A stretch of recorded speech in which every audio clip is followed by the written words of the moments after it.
Hi everybody, let's make this colorful artwork. So cut the shape of the leaf and do multicolor around it using sketch pens like this. Now remove it and look, you'll get beautiful patterns. Take this A4 sheet of paper, crumple it, open it and color it. Make small pieces of it and paste all of them on the white sheet of paper. Draw these grasses and ants on the top of it and look, your beautiful artwork is ready.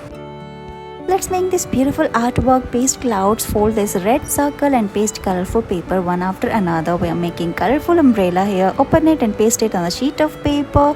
We are making droplets using this blue straw. Make small pieces and paste all of them like this and look, it is ready. Let's make a fun craft. So take a bubble wrap, color it red. We are making an apple here. Paste its eyes, we are pasting its leaves. Draw its long legs like this using black sketch pen and look, it is ready. We are going to cut this bubble wrap and color it yellow. We are making pineapple here. Paste its eyes, its crown, and we are making its long large legs like this and look, your walking pineapple is ready. Cut this bubble wrap on the shape of carrot, color it orange, paste its googly eyes, its face, cut its leaves using green craft paper, paste it.